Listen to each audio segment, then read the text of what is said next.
Langsung saja kepada Mbak Gita, waktu dan tempat kami persilahkan. Baik, terima kasih atas waktu dan kesempatannya. Saya pertama-tama mengucapkan salam kepada Bapak Rizky, juga kepada Ibu Helen, mungkin Bapak Ibu dosen dari STPNHI Bandung yang bergabung pada sore hari ini, juga kepada teman-teman yang bergabung di webinar sore hari ini. Perkenalkan, nama saya Brigita Anggraini Stefani Putri, cukup panjang, tapi mungkin bisa panggil saya Gita. Saya merupakan lulusan dari Universitas Kristen Petra Surabaya, jurusan Desain Komunikasi Visual, sama seperti dengan Bu Helen. Dan saat ini saya bergerak di bidang MICE ya. Saya merupakan marketing communication di salah satu exhibition organizer di Surabaya, juga sebagai freelance atau project based begitu sebutannya untuk beberapa brand seperti Grab Bali Nusra, juga untuk Grab Jatim dan tentunya Yamaha, lalu juga sebagai event and promotion supervisor di salah satu properti, dan juga saya ada IO kecil gitu ya, chapter kreatif yang saat ini sedang vakum sih karena kesibukan. Nah, mungkin teman-teman panitia bisa dibantu untuk tampilkan PPT-nya. Baik, di sini saya akan memaparkan tentang desain ya. Saya baca di briefnya dari panitia bagaimana caranya untuk membuat atau mendesain sesuatu dengan baik dan bagus dan lain sebagainya. Tapi ada satu kunci utama yang menurut saya perlu disampaikan adalah desain saja tidak cukup. Maksudnya seperti apa? Next. Baik, apa yang bisa kita lakukan untuk memulai desain kita? Jadi ini merupakan proses inti, atau menurut saya ini adalah kunci dari pembuatan desain, sebelum kita melakukan promosi dan lain sebagainya, seperti yang tadi juga sudah disampaikan, menurut saya adalah research. Jadi research ini adalah poin penting sebelum kita jumping into the design gitu, kita harus melakukan analisa atau riset gitu, baik terhadap target market atau konsumernya, atau juga kepada produk, atau misalnya ini adalah suatu event, berarti kita harus menganalisa event kita. Selanjutnya, nah ini yang saya maksud adalah identify your brand. Tadi sudah sempat disinggung juga, jadi ada prinsip 4P, di mana ini juga bauran ya, strategi marketing bauran. Kita bisa lihat ada produk, place, price, dan juga promotion. Nah, produk ini kita harus mengidentifikasi atau kita harus pahami dulu sebenarnya apa yang kita jual nantinya. Atau misalnya ini adalah suatu event begitu ya. Ini event apa sih? Untuk siapakah? Eventnya ini membawa tema apa, atau event ini membawa misi khusus apa, atau event ini akan berisi substansinya tuh apa aja gitu ya. Kita mengenal dulu nih. Lalu yang kedua, place, di mana kita kalau di bidang event juga kita harus memperhatikan nih tempat penyelenggaraan eventnya ya. Misalnya saat ini kita di masa pandemi, kita hanya bisa by virtual atau online saja.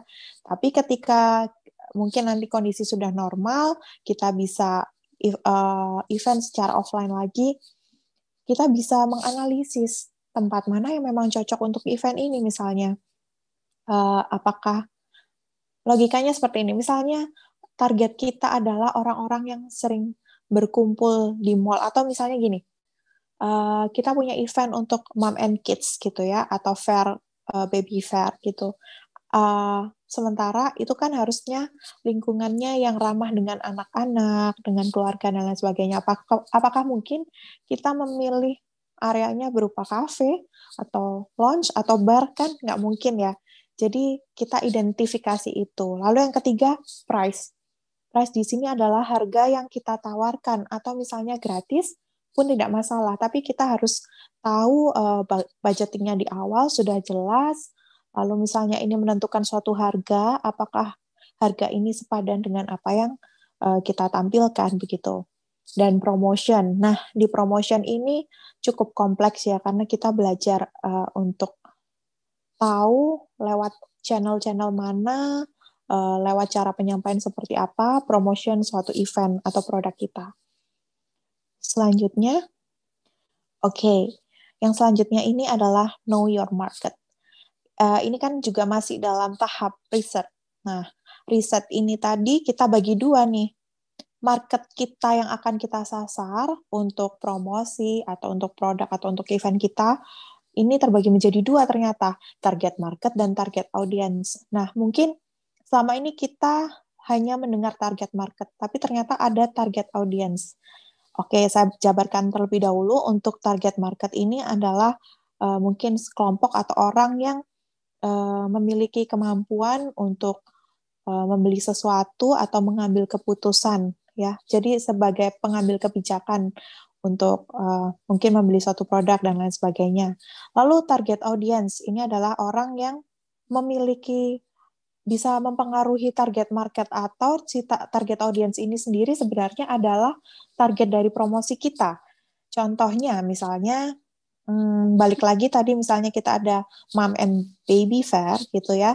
Kita kan mengiklankannya gini-gini, atau produk lollipop gitu, misalnya permen nih. Yang sebenarnya pengen beli permen itu adalah si anaknya gitu ya. Atau misalnya ada lomba menggambar dan lain sebagainya, yang ingin ikut itu adalah anaknya gitu kan. Tapi yang mengambil keputusan untuk oke, kamu ikut, oke, kita beli permen ini, itu siapa? Itu adalah orang tuanya. Jadi itu terbagi dua, target market dan target audience. Sebenarnya bisa juga target market dan target audience-nya sama, itu juga tidak masalah. Hanya semakin kita bisa mengidentify target market-nya siapa, semakin detail, semakin rinci, itu semakin baik. Ya, seperti yang tadi sudah disampaikan oleh Ibu Helen juga, target market ini harusnya benar-benar seperti peluru, kita ada di satu titik gitu ya. Target marketnya, demografisnya, ya kan, secara psikologi dia seperti apa, behavior-nya seperti apa. Nah, saya ada cerita sedikit, pernah ada kita mau membuat satu campaign begitu ya, kita mempelajari target marketnya tuh benar-benar niat. Jadi memang benar dari awal bangun tidur sampai mereka tidur lagi. Jadi contohnya seperti ini, misalnya mereka bangun tidur nih, lalu bangun, ternyata yang dicek adalah WhatsApp. Nah, WhatsApp ini mungkin bisa jadi salah satu channel untuk promosi kita ya, atau media gitu ya. Setelah itu ternyata dia scrolling Instagram ya. Mereka scrolling Instagram, pergi mandi, oke, berangkat ke kampus misalnya. Di mobil ternyata mendengarkan radio. Radio apa nih yang didengarkan? Ternyata radionya kita sebut misalnya Ardan gitu ya, atau Gen FM, Prambors, atau apapun gitu ya. Nah, itu kita jadi bisa mendetail, jadi untuk nanti kita pasang promosi di mana, medianya apa, kita juga bisa langsung tahu gitu ya. Oke, lalu mereka sampai di kampus atau mereka di jalan, melewati jalan apa, mungkin mau media yang cetaknya, billboard dan lain sebagainya, titik-titik strategisnya di mana. Nah, dari situ kita bisa mengetahui. Oleh karena itu kita benar-benar harus, istilahnya harus kawin. Brand ini harus kawin, atau event ini harus kawin dengan si target marketnya gitu. Kalau nggak akan sampai pesannya, nggak akan menyentuh gitu. Selanjutnya, oke, langsung kita bisa mulai menggodok untuk kontennya ya. Kita menggali, yang pertama adalah insight. Insight itu adalah pokok pikiran atau sesuatu yang misalnya gini, ada suatu brand alat tulis ya, misalnya Faber-Castell ya, kita sebut salah satu brand ya. Dia ingin melakukan campaign atau promosi dan lain sebagainya. Insight-nya dia ingin menyasar adalah targetnya anak SD atau anak sekolah gitu ya. Nah, kita menggali insight-nya dari behavior mereka. Oh, ternyata anak SD itu suka berkompetisi. Anak SD itu suka ikut lomba-lomba. Mereka suka kalau menang, kalau ikut lomba, kalau menunjukkan eksistensi dirinya dengan cara seperti itu ya. Nah, kita punya insight, oke, anak SD suka berkompetisi. Nah, what to say-nya, misalnya berkompetisi berkompetisi dengan menggunakan Faber-Castell, memperbesar kemungkinan kamu untuk menang gitu misalnya. How to say-nya mungkin misalnya mengadakan lomba atau event atau campaign tertentu gitu ya. Lalu call to action-nya misalnya, ini hanya contoh ya. Jadi ini adalah kata-kata atau kalimat persuasif atau ajakan. Jadi call to action untuk dia melakukan suatu action ya. Jadi tahapnya udah lebih dari sekedar awareness aja gitu. Jadi misalnya contohnya semakin juara dengan Faber-Castell kayak gitu contoh. Oke, selanjutnya. Nah, ini juga pemilihan media atau tadi kita bisa identify dari si how to say-nya ya. Ada terbagi 3, ATL, TTL, dan BTL. Above the line, through the line, dan below the line. Dimana kalau above the line tuh kita tahu majalah, koran, radio, media konvensional seperti itu, billboard, flyer, dan lain sebagainya. Juga kalau untuk below the line, kita bisa memanfaatkan dari segi PR, event atau exhibition, ya. Kita melakukan campaign, juga sosial media, di mana platformnya juga banyak sekali. Atau kita bisa mengintegrasikan atau ini istilahnya integrated marketing communication, di mana kita bisa menggabungkan semuanya itu above the line, below the line, jadi through the line. Jadi semuanya tuh saling berkesinambungan gitu. Jadi misalnya ada iklan di radio tentang ada challenge gitu ya, diarahkan ke Instagram. Oke, untuk meningkatkan traffic di Instagramnya mungkin ya. Lalu di Instagramnya ini mereka mengadakan challenge yang ujung-ujungnya adalah pada event gitu. Jadi ada apa ya, semacam pingpong gitu ya dari media satu, media lainnya, tapi berkesinambungan dan saling bersinergi gitu. Nah, sebenarnya platform dari sosial media sendiri itu banyak sekali gitu ya. Ini hanya sekelumit kecil gitu. Sebenarnya banyak Instagram, TikTok, Facebook, Twitter, mungkin sekarang ada Like, ada WhatsApp, dan Snapchat juga masih termasuk dalam sosial media. Nah, platform mana yang akhirnya kita pilih, ini juga sebenarnya tergantung kepada riset tadi, kembali kepada riset. Misalnya misalnya usia rentang 40 ke atas itu tidak terlalu into Instagram gitu ya. Mereka lebih ke Facebook gitu. Maka platform yang kita pilih ya ke Facebook gitu. Kita jangan memilih TikTok misalnya karena penggunanya 40 tahun ke atas sedikit atau jarang gitu ya.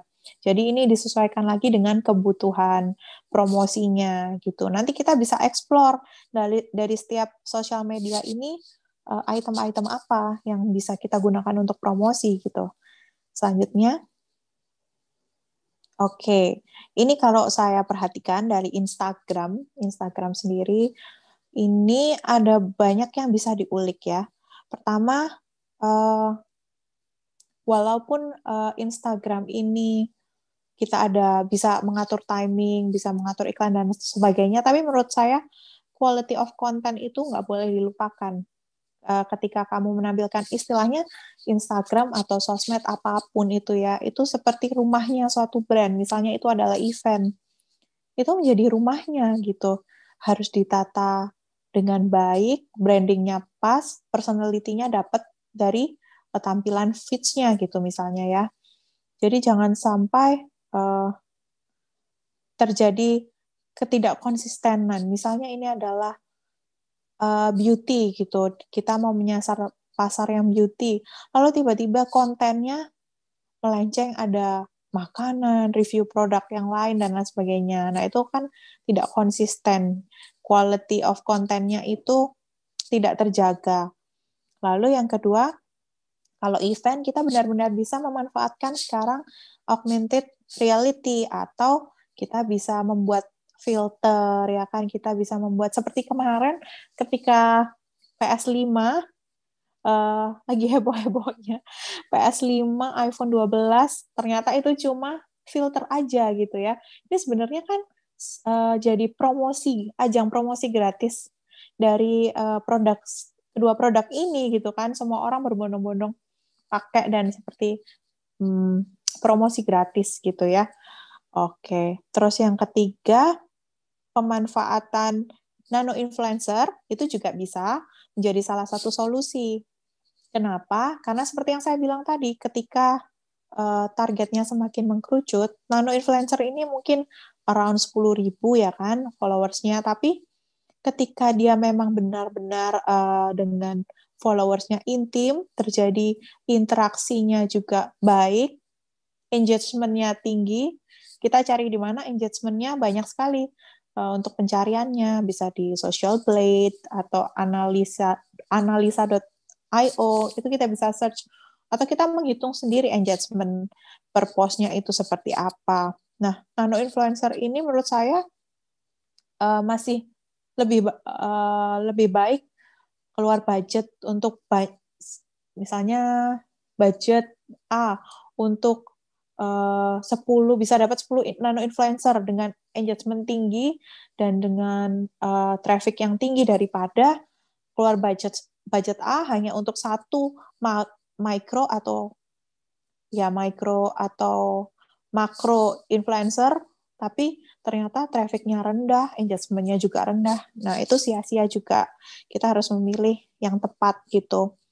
Lalu seperti yang sudah dikatakan Bu Helen tadi juga, sekarang ada Instagram Ads gitu yang memudahkan kita hanya dengan membayar 30.000 saja, kita bisa promo dengan memilih target audiensnya dari mungkin dihitung dari radiusnya, atau kita cari dari umur, dari interestnya mereka apa. Nah, ini lebih bisa tertarget gitu. Dimudahkan sekali promosinya. Lalu saya melihat di sini trennya adalah masih ke direct message. Ya, kita masih ada budaya males lihat bio atau males ketik nomor telepon dan lain sebagainya. Lebih suka komunikasinya adalah dari direct message. Oleh karena itu, misalnya ada suatu event, si admin dari sosial medianya ini juga harus aktif gitu ya untuk responsif di direct message-nya seperti itu. Oke, dan Instagram Stories ya. Instagram Stories ini sangat banyak sekali fiturnya kita bisa manfaatkan gitu ya, yang interaktif gitu. Mulai dari polling, question answer, terus kita bisa voting gitu ya. Instagram Ads ini banyak banget yang bisa masih kita olah gitu. Oke, baik. Lalu selain Instagram Ads juga kita bisa dengan Instagram Shopping sekarang dimudahkan juga gitu. Kita bisa tahu tag untuk produk-produk, nge-tag untuk produk-produk kita gitu ya. Misalnya event ya, kita akan membantu produk-produk apa yang akan misalnya dipamerkan di event kita gitu. Lalu media partner ini pentingnya kita juga memilih media partner yang tepat gitu ya. Tidak harus banyak, tapi walaupun sedikit, tapi mereka memang benar-benar tepat cara kita penyampaiannya, integrasi dengan kitanya juga tepat, pasti promosinya juga bagus gitu. Oke, selanjutnya. Nah, ini adalah data yang saya himpun dari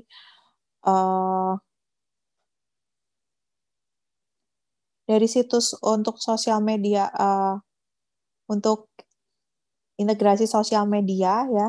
Jadi di sini didapatkan data bahwa 80% usernya kita merupakan business account ya. Jadi bukan personal ya. Jadi udah mulai bisnis gitu, dan 60% usernya adalah produk-produk yang baru. Jadi mulai banyak produk UMKM yang berkembang gitu ya. Ini seluruh dunia sih datanya. Dan 1 billion active users dan juga 25 million business account, di mana Indonesia sendiri itu menduduki peringkat keempat pengguna Instagram terbanyak. Jadi sebenarnya ini adalah masih salah satu platform yang bagus untuk kita promosi event maupun produk.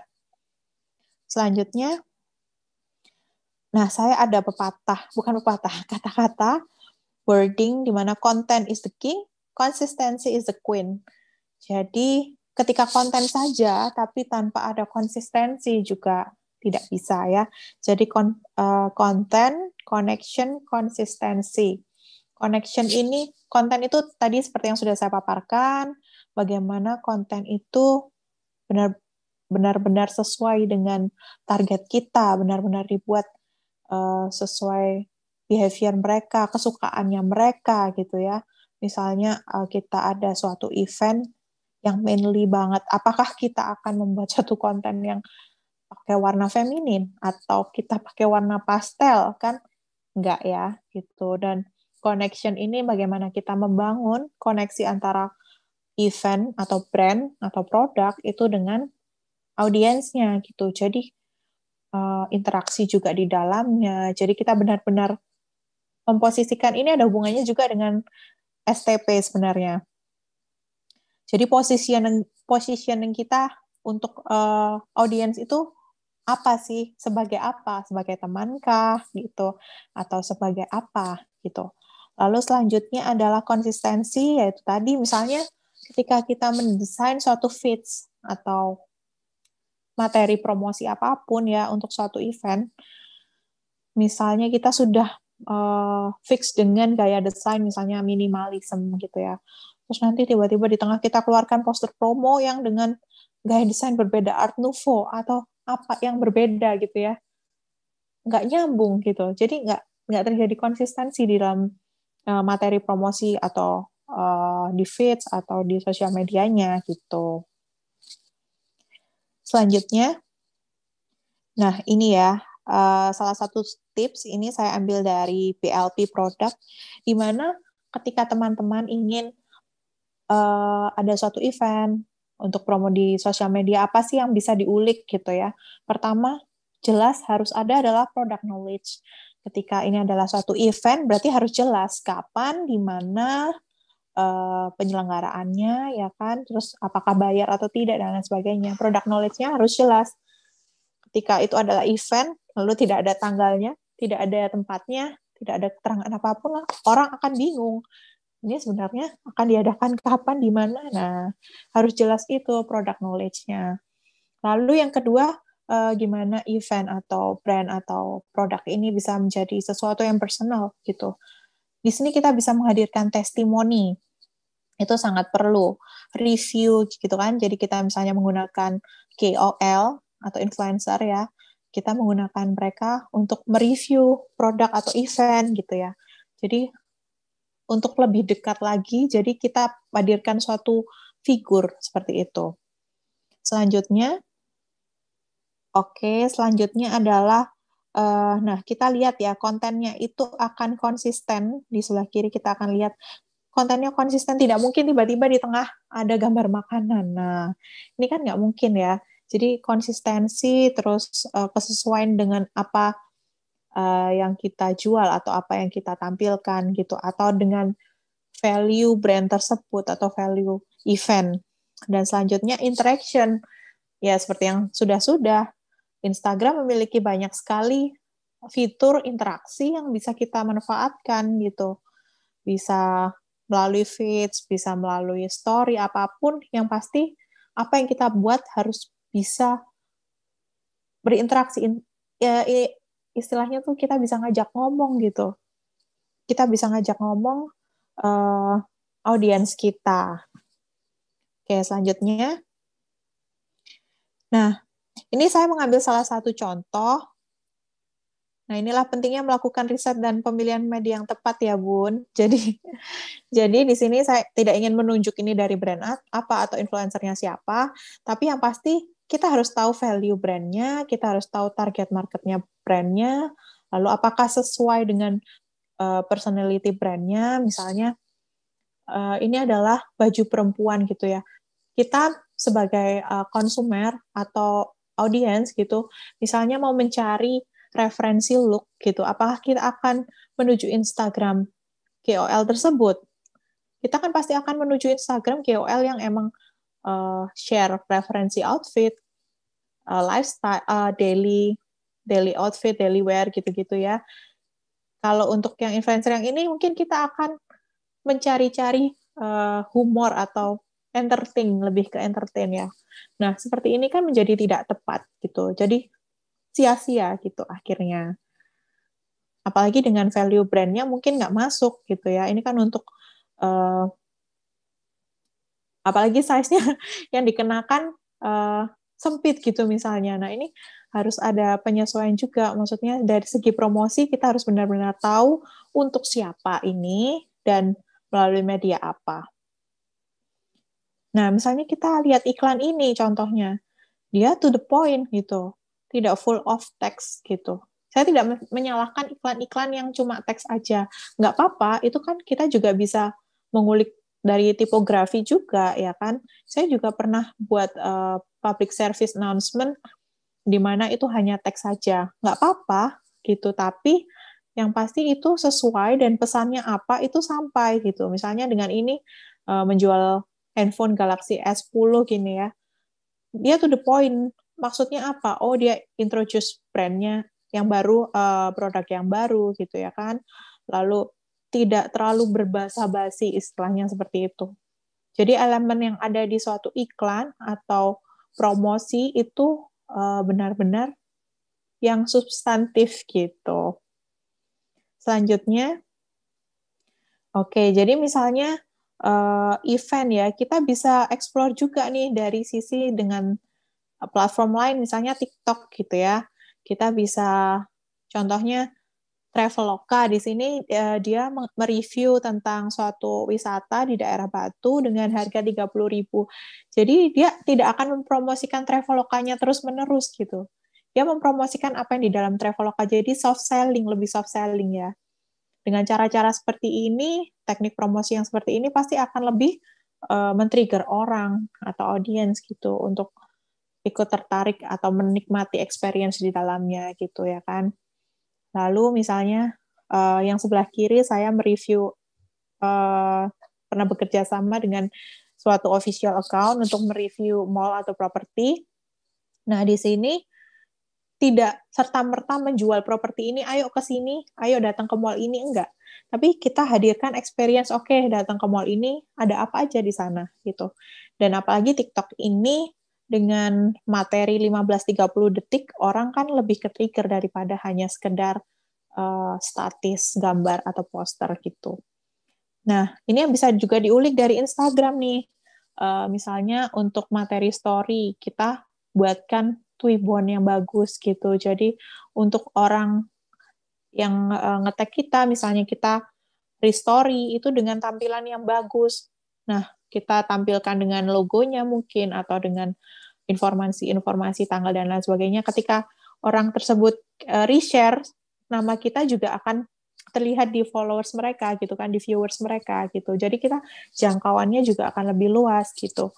Dan ini di sebelah kiri ketika saya project juga dengan Yamaha Jawa Timur gitu, kita memanfaatkan nih IG Live, bukan hanya sekedar IG Live, tapi kita memanfaatkan space di situ, kita bisa upload untuk promosi, untuk membuat giveaway dan lain sebagainya. Jadi di sosial media banyak sekali yang sebenarnya bisa kita ulik gitu.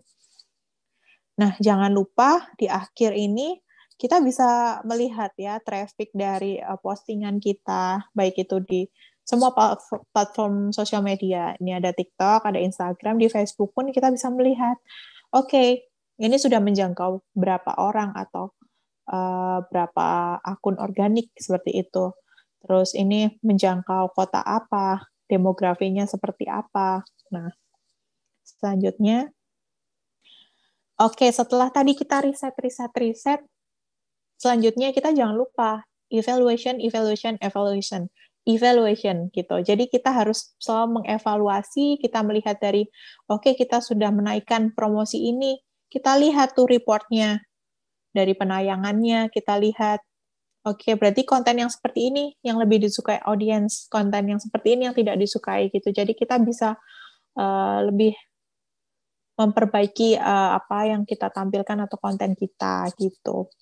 Jadi mungkin kalau di dunia kerja ya, mungkin riset ini sering disepelekan, riset dan evaluasi ini sering kali disepelekan. Nah, saya berharap sih untuk riset dan evaluasi ini jangan sampai dilupakan supaya ini kunci gitu loh sebelum kita akan produk atau akan brand atau event yang sedang kita jalani gitu. Jadi kalau nggak ada ini istilahnya nggak ada pegangan gitu ya. Oke, selanjutnya. Nah, ini tampilan untuk dari report yang tadi, misalnya suatu postingan atau story, kita bisa lihat berapa yang share, berapa yang akhirnya visit ke profile kita, begitu. Next.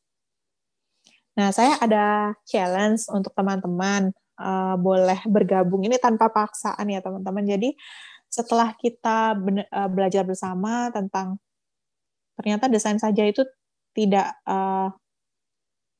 ternyata yang kita butuhkan bukan hanya sekedar mendesain, tapi juga untuk riset, evaluasi, dan tadi yang sudah saya sampaikan, mungkin teman-teman bisa membuat story dari pemaparan saya pada siang hari ini. Lalu kalian bisa tag ke @eventmbk dan Instagram saya @brigitaputri96. Lalu bisa kasih hashtag desain saja tidak cukup gitu. Jadi nanti akan saya pilih teman-teman yang dapat merangkum gimana ya. Jadi Instastory-nya ini sebenarnya bebas, boleh berisi rangkuman pemaparan atau boleh berisi risam tentang webinar kali ini gitu. Jadi sebenarnya saya bebaskan mau konsepnya seperti apa yang akan dituangkan pada story kalian itu saya bebaskan. Tapi nanti akan hanya terpilih 2. Nanti akan saya pilih yang masing-masing akan mendapatkan saldo OVO senilai 100.000 gitu. Oke, yang terakhir next. Nah, ini jangan lupa control save. Sebagai desainer grafis, kita seringkali sudah desain bagus-bagus, ternyata laptopnya mati, atau ternyata hang, dan langsungnya lupa control save. Ini hanya pesan singkat di akhir.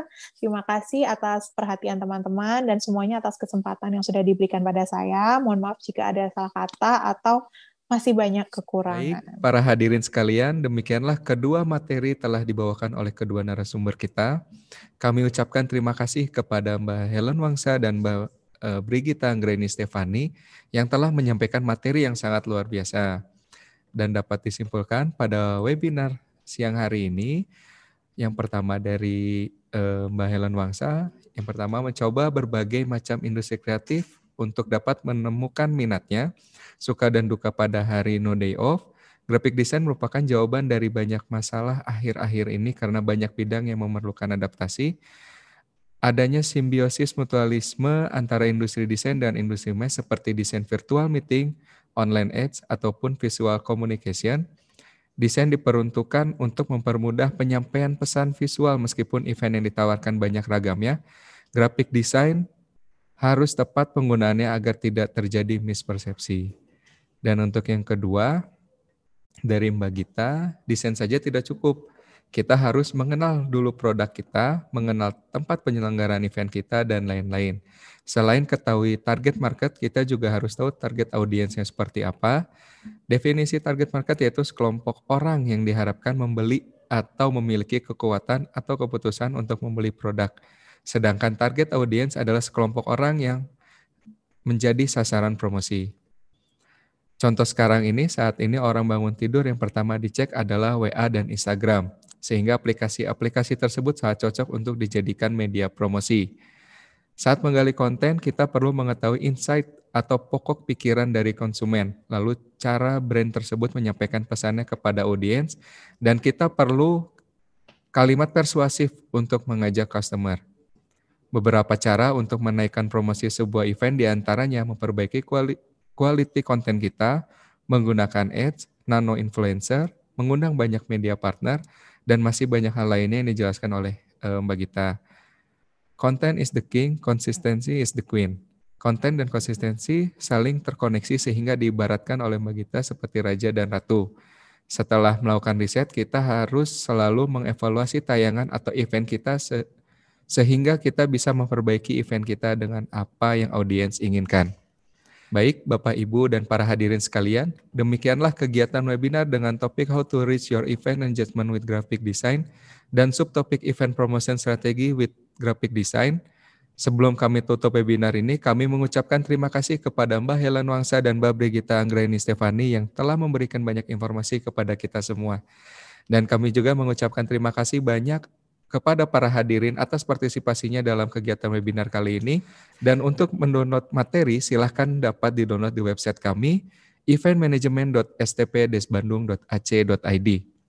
Akhir kata, saya Rizky Adi selaku instruktur Prodi, Program Studi Manajemen Konvensi dan Event, mohon pamit undur diri. Wassalamualaikum warahmatullahi wabarakatuh. Salam, Om Santi Santi Om, Namo Buddhaya, salam kebajikan. Selamat sore dan salam sehat untuk kita semua. Sampai bertemu di webinar series berikutnya. Terima kasih.